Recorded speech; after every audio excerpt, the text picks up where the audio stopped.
Yeah, hello and welcome to the last session of Approx. So I'm happy to announce our first speaker, which is Hossein Johari, and he will be talking about an estimator for matching size in low aberracity graphs with two applications.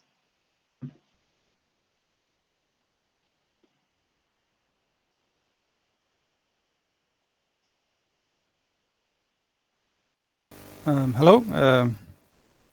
Hello, yes, I can hear you well. Do you hear me? Okay. Yes. Let me.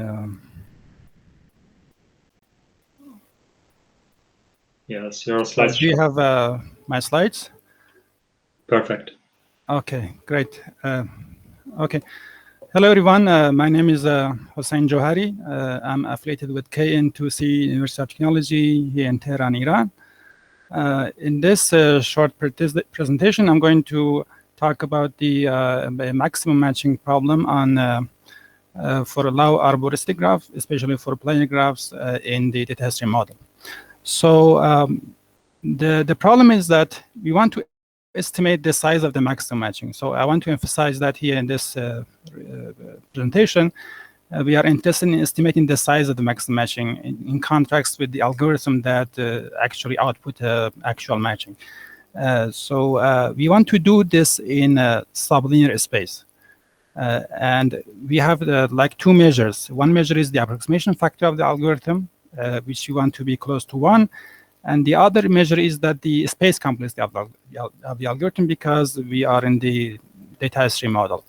So our focus is on planar graph, because for general graph, the problem is a bit harder. So for this problem, we consider this problem in the data history model. So the data history model for graph problems have been studied extensively. In this model, we have two main settings. In one setting, which is called the edge arrival model, the algorithm receives the edges of the graph in arbitrary order. And after visiting the edges, the algorithm outputs the solution of the problem. In the related setting, which is called the vertex arrival model, the algorithm visits the vertices of the graph in arbitrary order. However, whenever we visit a vertex, we also get a list of the neighbors of this vertex. So as you can see, kind of in this vertex arrival model, with the edges are kind of grouped, and usually the solving the problem is a bit easier. Actually, our result in this presentation is for the vertex arrival model. So as you know, in the data stream model, the input is only read once, and the challenge is that we cannot store the entire data. Okay, so for the problem of estimating the size of the maximum matching, we have several results. We have actually several estimators for the size of maximum matching. We have one, the first work is by Isfandiari and others in 2015. They showed an interesting result. They showed that it's possible to estimate the size of the maximum matching just by counting the number of high-degree vertices and shallow edges. So this optimization problem is reduced to a counting problem, and that's why we can implement it in sublinear space in the data stream model. So later on, we have improvement over this result. As you can see in this table, we have another estimator with the approximation factor of 5, and the space complexity of implementing the estimator is the number of vertices n to the 2/3. And we have other estimators, and the best estimator prior to our work is estimator by Cormode and McGregor and others. They show that it's possible to estimate the size of the maximum matching for planar graphs within 5 factor, and the space complexity is only logarithmic. So this is for the edge arrival model. So in this paper, we improved the approximation factor. So our approximation factor is better, is 3.5. However, the space complexity is higher, is the square root of n. And our result is for the vertex arrival model. So this is the main result of the paper. And we can get the same result for the edge arrival model. However, we need another pass over the stream. So how do we do this? It is by designing a new estimator for the maximum matching in planar graphs. Simple definition. We call a vertex in the graph a locally superior vertex if this vertex has a neighbor with smaller degree or equal degree. So in this sample graph, the green vertices are locally superior vertices because every green vertex has a neighbor with a smaller degree or equal degree. So if we count the number of locally superior vertices in the graph, we show that basically this, if we name it L of G, this L of G is basically an approximation for the size of the maximum match in the graph. So here M of G is the size of maximum matching. We show that when the arboricity graph is alpha, this L of G is alpha plus 2 approximation factor for the maximum matching, for the size of the maximum matching. Planar graph have arboricity alpha 3, so we get 5-factor approximation here. However, with the tight analysis, we show when the graph is planar, the approximation factor is better, and we can prove that the approximation factor is actually 3.5. So this is the second lemma is the main contribution of the paper, and it is kind of a purely combinatorial lemma, and it's by charging argument. Because I don't have much time here, so I skip over the proof. In the longer version of the talk, I explain a little about the intuition why this is the case. Okay, let me say a few words about why why we can implement this in this new estimator in a small space. So recall that we are in the vertex arrival model. We visit the vertices in arbitrary order, and whenever we see the vertex, we also visit the neighbors. So to solve the problem, we handle two cases separately. In one case, when the size of the maximum matching is small, in particular if it's smaller than square root of n, we use the greedy maximum matching algorithm to find the two approximation for the size of the maximum matching. When the size of the maximum matching is high, is bigger than root n, and then we use this new estimator, and we do this by sampling the vertices and basically counting how many of the sampled vertices are locally superior. So how do we know if a sampled vertex is locally superior or not? So basically, it's in the vertex R model. This task is easy. Because whenever we visit a vertex, we also get the list of the neighbors of this vertex. We want to know if this vertex is its degree, if it has a neighbor with smaller degree or not. So whenever we visit the neighbor, we know the degree of this neighbor, and among all the neighbors of this vertex, we store the neighbor with the smallest degree, and we compare the degree of this vertex against this sample vertex, and in the end we know if it's the locally superior vertex or not. So just by storing two numbers, we know if this vertex is superior, locally superior or not. So this is not the main idea. The main ideas of this algorithm. I have another application for this new estimator. In the longer original talk, I explain a little about that application. It's for the simultaneous protocol for the maximum matching. So I want to finish my presentation with mentioning two open problems here. So in the lemma that we showed in the paper, we showed that the size of the number of locally superior vertices in the graph is at most 3 times the size of the maximum matching, at most 3.5 times the size of the maximum matching. Can we actually show that this is smaller than 3 times the size of the maximum matching? My conjecture is this is true, but we were not able to show this. Another open question is that can we implement this new estimator for the edge arrival setting in the case where the algorithm visits the edges of this graph one by one in one pass? So we had a 2-pass algorithm there, and can we do it in 1 pass? So that's another open question that comes out of this research. Okay, this is the end of my talk. Thank you very much for your attention, and I'm ready if you have any questions. Thank you very much for your talk. Thank you. So in the chat, I don't see questions, but you can also come to the front and ask questions. Are there any questions? So I have a question. Are there actually interesting lower bounds? I mean, what's the limit of what one could hope for? Yeah, that's a good question. I think we have a lower bound for estimating trees for the case when the input graph is a tree, and we know that we cannot do better than 3/2 factor approximation in better than let's say square root of n. So we don't have a better result than this through 3/2 factor approximation for the case of trees. I think it's a good direction for research to actually work on the lower bound and see what is the best possible for approximation factor for the maximum matching size in this setting. Okay, thank you very much. Thank you.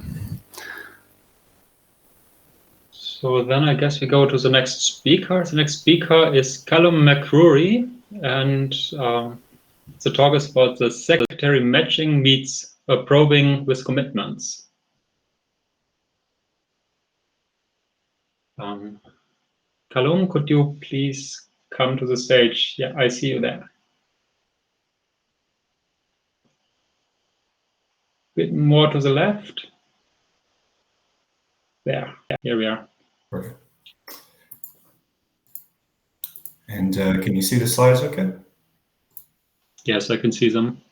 Okay, great. All right, well, thank you. So yeah, this is a talk on an online stochastic matching problem. It's a joint work with Alan Borden and Akash Rahisha, and we're all at the University of Toronto. So the motivation for this problem comes from that of kidney exchange. We're going to focus on the altruistic or bipartite setting, in which there's a collection of donors and a separate collection of recipients. So between any donor and recipient is a probabilistic estimate indicating the likelihood of there being a permissible or acceptable kidney exchange between the two people. And the algorithm needs to perform a trial to probe or reveal whether or not the pair is in fact permissible. If it is, then the donor is matched with the recipient. And we work under the constraint that each recipient is only willing to participate in a limited number of trials. The goal is to optimize the expected size of the matching created.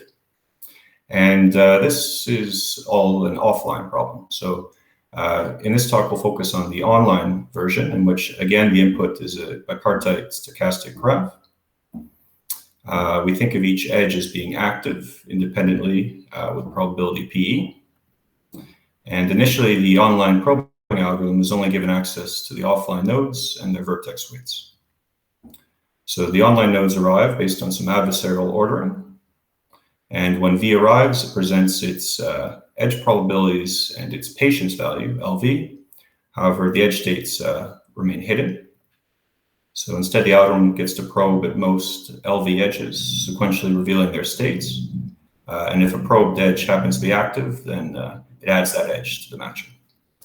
So the output's a matching of active edges, and the goal is to maximize the expected weight. So, I mean, the first question is to decide upon what the benchmark should be. It turns out that one can't actually really compare the expected weight of an optimum matching to the online probing algorithm. This is because there's no constant competitive ratio attainable. So the standard in the literature is to instead compare the performance to that of an optimum offline probing algorithm. So an offline probing algorithm has full access to the stochastic graph, including the patience values and the edge probabilities. However, the edge states remain hidden. So just like the online probing algorithm, it has to sequentially probe the edges of G while respecting both the commitment and the patience constraints. So we call this the committal benchmark, and the goal is to find an online probing algorithm which maximizes the competitive ratio against the committal benchmark. So, of course, in the adversarial arrival model, the adversary gets to choose both the stochastic graph G as well as the ordering of the online nodes. In the random order or secretary arrival model, the vertices of G instead arrive based on some ordering drawn uniformly at random. And the performance of the probing algorithm is also averaged over the randomness in pi. So again, we try to maximize the competitive ratio against the committal benchmark.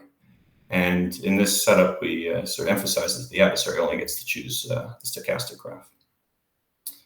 So let's go over some past results and we'll discuss the contributions of our work. So as you can see, in the case of unit patients, so each online node has precisely one trial to make a match. The best competitive ratio known for arbitrary edge probabilities is 1/2. However, if one moves to what we call vertex decomposable edge probabilities, then this improves to 1 - 1/e. And if one moves to the case when the edge probabilities are tending to 0 sufficiently fast, then this improves to 0.596. So these latter two results are due to Goyal and Nedwani, and the first is due to Mehta et al. On the other hand, if one moves to the case of arbitrary patients, then the best result known is 0.5. And this is fairly recent. It's due to Brubeck et al. So our main kind of contribution in this paper is to instead understand how things improve if one moves to secretary arrivals. And as you can see, in the case of unit patients, we get a competitive ratio of 1 - 1/e, no matter the edge probabilities or the vertex widths. In the case of arbitrary patients, we don't get an improvement for vertex weights. However, if we assume the graph is unweighted, then we also improve to 1 - 1/e. So in this talk, I'll just focus on the unit patient setting as well as this case, that of an unweighted graph. However, we also have an asymptotic result for edge probabilities tending to 0. And our other result in this paper is that of the case when G has edge weights in arbitrary patients. And we show that it's possible to obtain an optimal 1/e ratio, which generalizes the result of Kesselheim et al. Okay, so we'll focus on the vertex weighted setting for the rest of the talk. And the approach is to consider just a deterministic greedy algorithm. So when a vertex arrives with a collection of offline vertices, we want to maximize the expected weight of the vertex matched to V. So in the unweighted setting, this is very simple. You just probe the top LV edges, which are available in non-increasing order of edge probability. This will maximize the chance that V is matched to something. In the case when G is weighted, yet there's unit patients, one simply probes the edge, which maximizes the expected gain for V. In general, there's not a closed form for describing how to kind of execute greedily, but there is a dynamic probing algorithm which allows one to efficiently compute the optimal edges to probe. And this is derived independently by 2 separate groups. So we'll consider an algorithm based upon this dp-op subroutine. And it's very simple. So when VT arrives, we simply compute which vertices are available, and then we execute this dp-op subroutine. This returns k edges for us to probe, and we just probe them in order and match V to the first edge, which happens to be active. So it turns out that this greedy DP algorithm attains a competitive ratio of 1 - 1/e, both when G has unit patients as well as when G is unweighted. And the proof more or less goes as follows. So we first have to decide how to kind of upper bound the committal benchmark. Unfortunately, the kind of standard LP relaxations people have used are too loose. So in particular, there exists a stochastic graph for which the following inequality holds, where this is the optimal solution to the LP.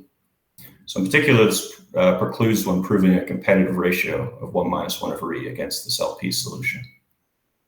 So what we do instead is we make use of something called LPDP, which is recently introduced by Brubeck et al.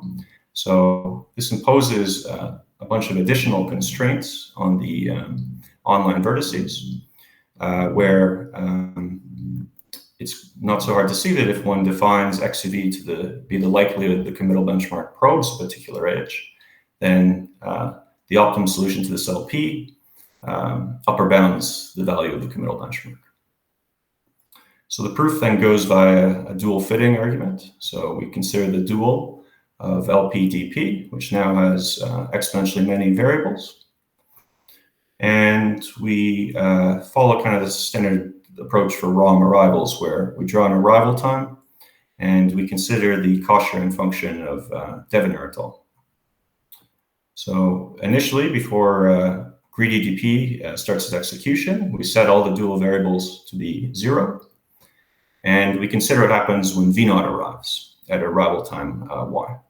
So at this point, if V naught happens to be matched to some offline node U naught, then we split the scaled weight, so W U naught over F, between the variable phi as well as the variable alpha. And this split is done according to the cost sharing function G and depends on the arrival time of V naught. So it's not hard to see that one can relate the expected value of the matching to this dual solution. And in the case when G is unweighted or has unit patience, this dual solution is feasible in expectation.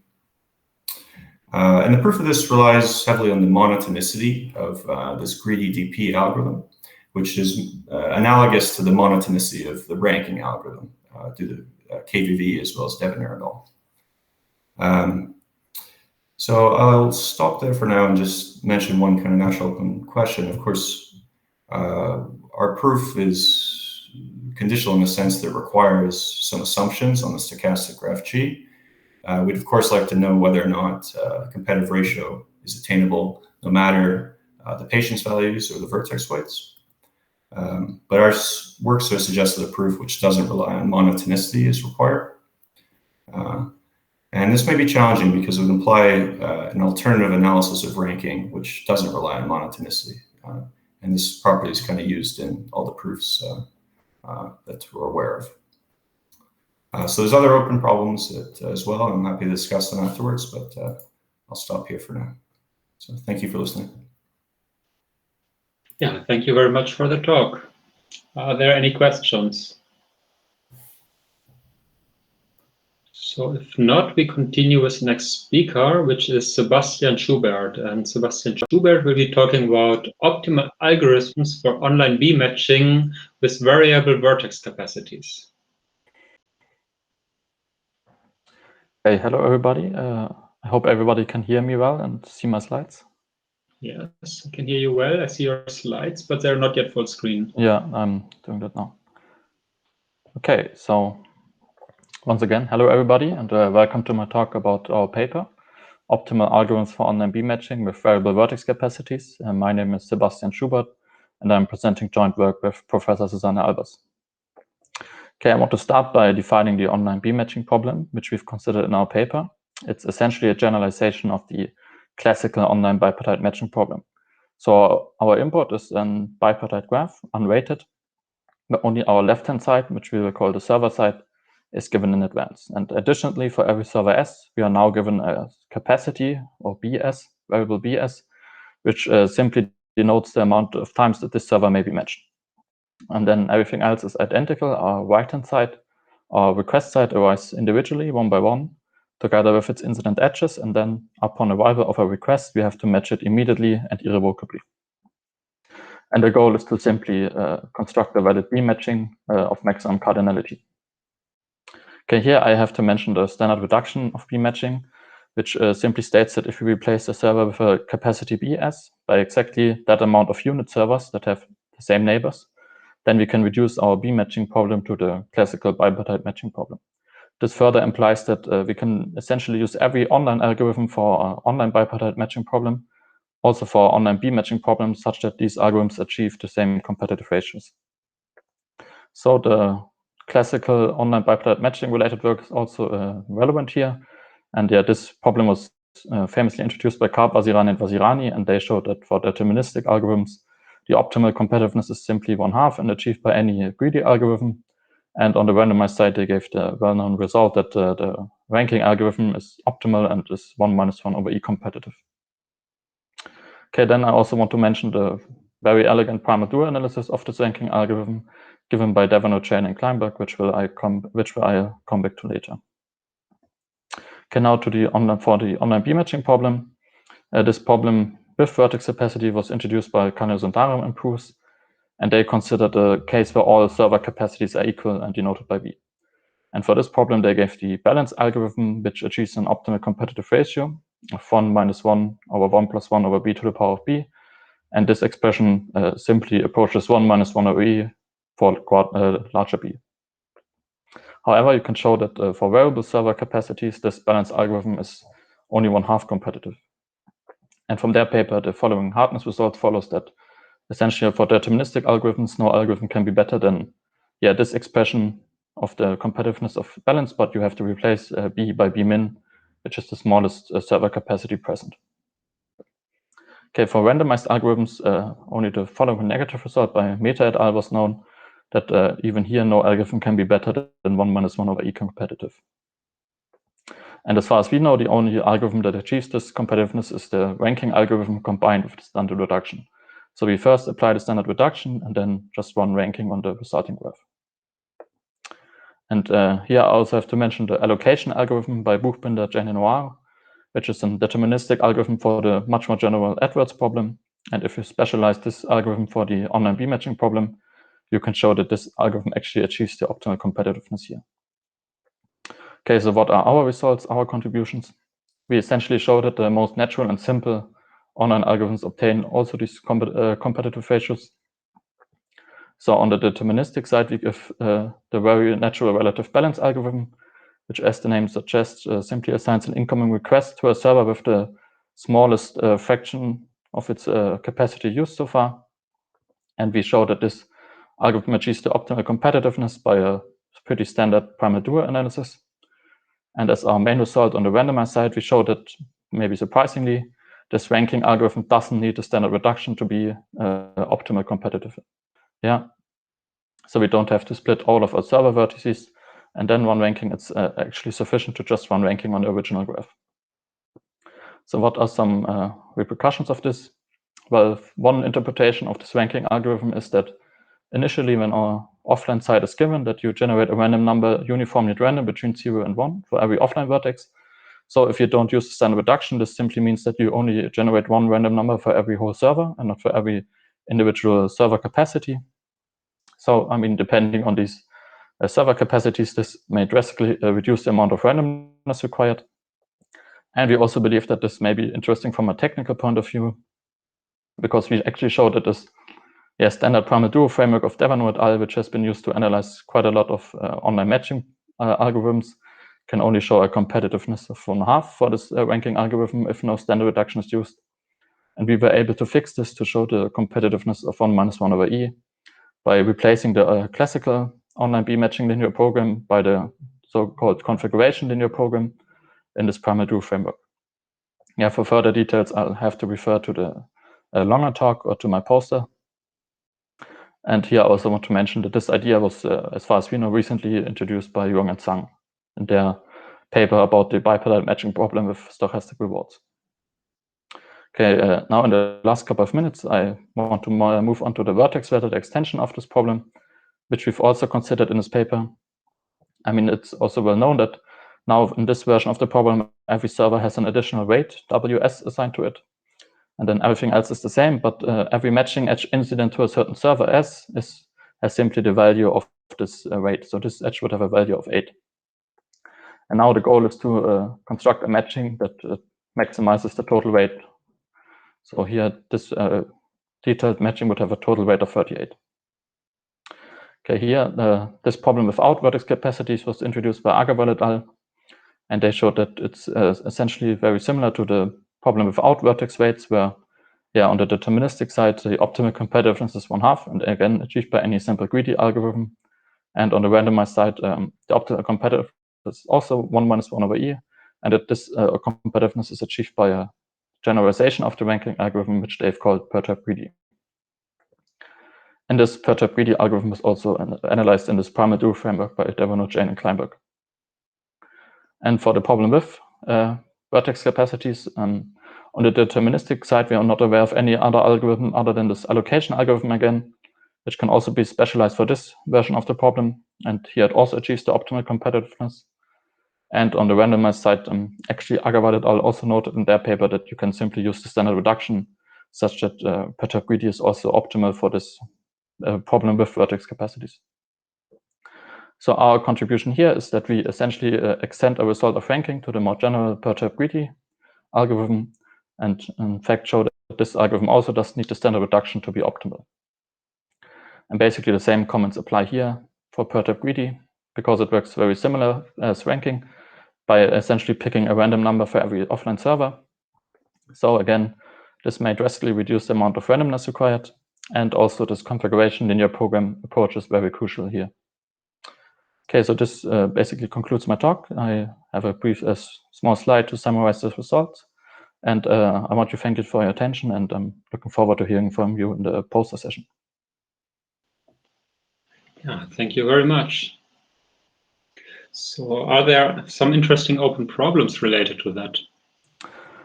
Well, the only real open problem, I mean, there's not much left to answer here for these two problems. The only real open problem I can think of is the edge-weighted case, where every individual edge has a weight assigned to it. But this version of the problem is much more difficult. And yeah, recently I think for the case without vertex capacities, there was like some small improvement upon this 1/2 competitiveness for randomized algorithms. But yeah, this problem is much more complicated. Yeah, thank you very much. So are there further questions? So this does not seem to be the case. Then we continue with the next speaker, François Sallier, who will be talking about semi-streaming algorithms for submodular function maximization under B-matching constraints.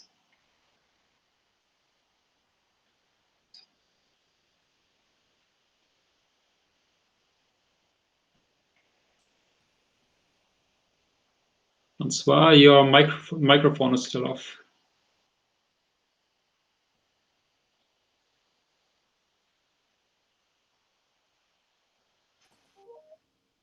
Okay. Now you can hear me, I suppose. Yes. Yes. Now I can hear you. Okay. Thank you.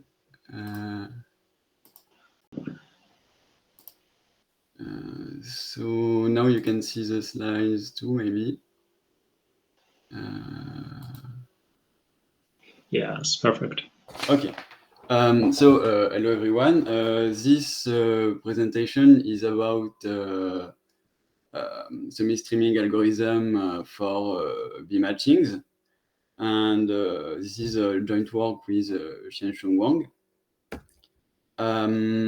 So first, a B matching is like a matching, but the vertices now have fixed capacities, and these are not necessarily equal to 1. So here you can see such an example. And in our problem, we have weights on the edges, and we want to find a B matching having the largest weight. And moreover, this is a problem we consider in the semi-streaming model, meaning that the edges arrive over time, because at the beginning we already have a linear space, and we know the capacities for each vertex in the graph. The edges arrive over time, but we cannot store all the edges, and we have to make choices during a streaming phase in order to build a solution afterwards. So regarding this problem, we improve the approximation ratio for the maximum weight B matching, which is the first line of this table, from 3 to 2. And 2 is also the approximation ratio for the simple matching. And we also consider some generalization when instead of a weight function, we have a submodular function on the edges, and we also make some improvements. And we also consider the cases when we have more general constraints, like this one, but we won't talk so much about this. We will only focus on the maximum weight B matching. So basically, in our paper, we close the gap between the matching and the B-matching in these cases.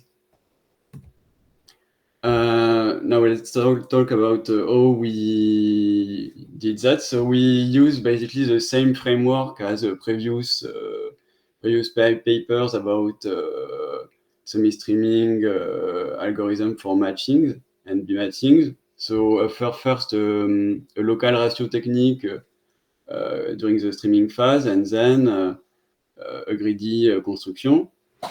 But we are adding some data structure in order to store the edges and to perform more accurate discrimination between the edges. And we use that structure in the end to build more carefully the B-matching. So I will give a brief description of the streaming phase. So for each vertex, we associate a queue for each capacity, and this queue will contain the edges we retain. And to define how to choose if we retain an edge or not, we define a reduced weight, which is based on some notion of gain, which depends on the weights of these queues. So we will see on an example of it works in practice. And we choose the edges we add with such a condition. So we look at the endpoints of an edge, and we see if the sum of the reduced weight on the queues of this edge are small enough. And if it is the case, we can add the edge. So on an example, so basically we have 4 edges, 4 vertices, and the capacities are 2 for these vertices and 1 for this one. So you have a first edge that arrive, and as the queues are empty, there is no problem to add this. Then you have another one, and you can still add it like that. A third one, and there is the same, there is no problem.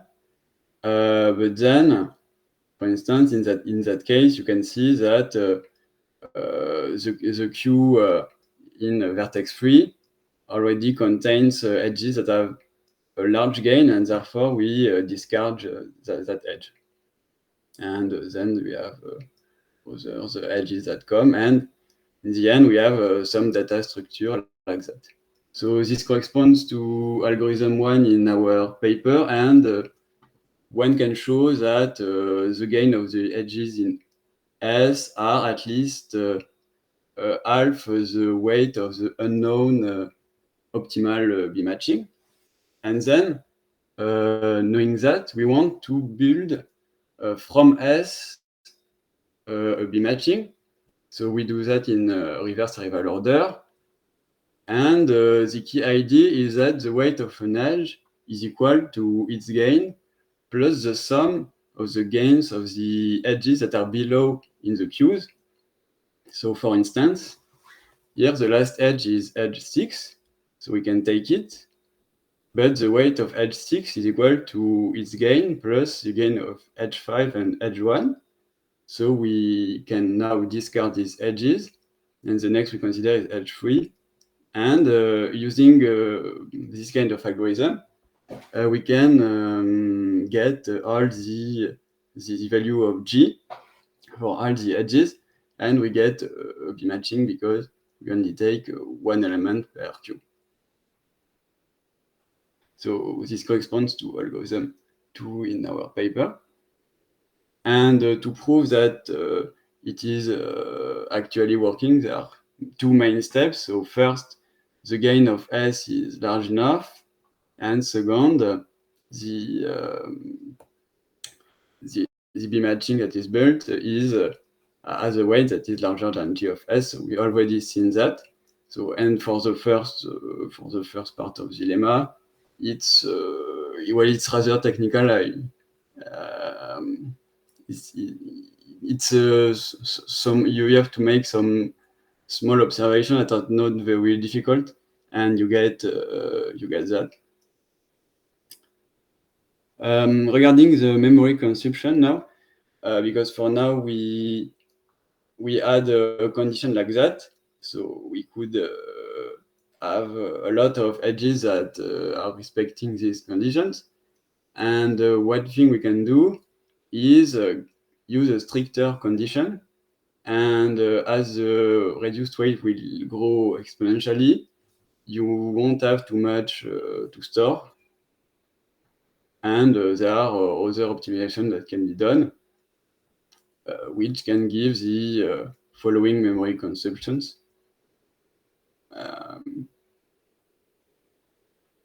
Well, this is a small summary of the main elements of our paper. Thank you for your attention.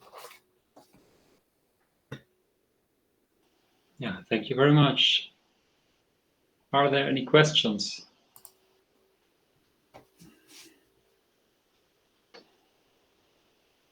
So then we come to, last but not least, to our last speaker of the session and the last speaker of Approx, that is Kiran Naidu.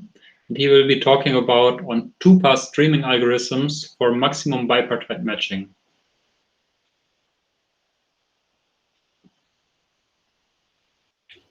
Hello, can you hear me?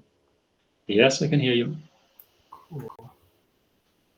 Can you see the slides? Yes, but they are not full screen. Somewhat. Yeah, I think it works. Okay. You're on slide 11, but otherwise it works. Yeah. Hi, I'm Kiran. Today I'm going to talk about two-pass streaming algorithms for maximum bipartite matching, and this is based on joint work with Dr. Christian Conrad. I'll start first with a bit of background. So our work focuses on the semi-streaming model of computation, where given a graph with n vertices, an algorithm is only allowed a sequential access to the edges of the graph. And using at most order of n polylog n space, it needs to compute a solution or an approximate solution to the problem. And ideally, an algorithm uses only a few passes of the stream. So in this model, we focus on the maximum bipartite matching, where there's been significant work in the literature.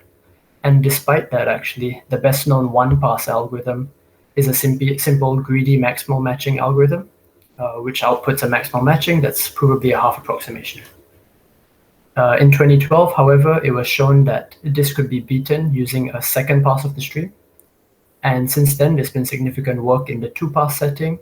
And very interestingly, all the algorithms follow the same approach, where the first pass runs that greedy maximal matching algorithm, and the second pass increases the size of that matching. On the lower bound front, there has been some significant and recent work in the one-pass setting. However, there are yet to be any two-pass results. Our work focuses on this two-pass setting, and we look at this particular class of algorithms that I just mentioned. And I repeat, it's the strategy which finds a maximal matching and then uses the second pass to increase the size of that matching. And this is of interest because it is the only strategy that's proven to work. And so our results are twofold. We show that on the lower bound front, using the strategy, we can't do better than a 2/3 approximation. And on the algorithmic front, we show that even by combining the two dominant techniques in the area, we still can't push past this 2 minus √2 approximation factor, which is the current state of the art. And so other strategies and other techniques are required. So just as an overview, our work, we find a meta algorithm which achieves the current state of the art, and we prove the first two-pass lower bound. I'll start first with our lower bound result. So to prove our result, we simply extend the work by Golub-Kapilov and Khanna in their one-pass setting, which gets exactly this 2/3 approximation. Their work relies on this family of dense Russell-Semerady graph, And our work relies on a similarly dense family. However, it has to contain a near-perfect matching. And in fact, we show that it contains many near-perfect matchings, and this result may be of independent interest. So I'll start firstly. A Russell-Semerody graph is simply a graph whose edge set is made up of induced matchings of the same size. So in this case, there's 4 induced matchings, each of size 3, which make up the edges of this Russell-Semerody graph. So what Goel, Kapilov, and Kana show is that there exists a very dense Russell-Semerody graph, and important thing to note is that the memory required to store the edges of that graph is significantly greater than what's allowed by the semi-streaming model of computation. So I won't go into details of what they do, but briefly they use that Russell-Semerody graph to create a distribution for a two-party communication setup to prove their 2/3 approximation result. And the important thing to note here is that their Russell-Semerody graph is essentially these edges in red. And so to extend this to our 2-pass setting, where the first pass finds a maximal matching, what we do is we show that even if we give both players knowledge of a maximal matching, we still don't affect the difficulty of the problem. And to do that, we first have to notice that the edges of these inner edges over here, where the Russell-Semerody graph is, if we find a perfect matching over here, it's essentially a maximal matching in the complete graph. And so we ask the question of, does such a dense Russell-Semerody graph contain a perfect matching? And we answer something close enough, which says that we can construct a similarly dense Russell-Semerody graph with these near-perfect matchings. And that's sufficient to show that even if we add these arbitrary extra edges to make this a perfect matching and a maximal matching in the wider graph, we can maintain the difficulty of the problem and get this 2/3 approximation for our 2-pass setting, thus proving our result. Moving on to the algorithmic front. So what we do is we combine the 2 dominant techniques in the area, and we get this meta-algorithm that achieves the current state-of-the-art. On top of this, we show that, in fact, our analysis is, in fact, tight. So the 2 dominant techniques that we combined are namely subsampling with some probability p and running an extended greedy algorithm. And this extended greedy algorithm finds, instead of a matching, it finds a semi-incomplete matching. And what that is it allows degree 1 on one bipartition as usual, but it allows up to degree d on the other bipartition. So the algorithm is given on the right here. The details of this algorithm is in the extended version of this talk, and we also go through a bit of an analysis and an outline of the main proof. But what we overall show is that this algorithm always returns a final matching that is at least of this size, which is a half plus p over d plus p minus p over 2d approximation. And so for different settings of p and d, we end up getting different algorithms which get different approximation factors. And when d is equal to 1, we show that the best we can do is a 2 minus root 2 approximation. When d is equal to 2, more interestingly, we get a similar result. And then for however, for d is equal to 3, we don't quite reach that 2 minus root 2. Then for d is equal to 4 and d is equal to 5, and so on, we increasingly get a worse and worse approximation factor, thus proving that even by combining these 2 techniques, we still can't push past that 2 minus root 2 approximation factor barrier. So I'll conclude with a bit of a discussion. So what we've shown is that even by combining the 2 dominant techniques in the area, we get a meta-algorithm that achieves only the current state-of-the-art, doesn't push past it.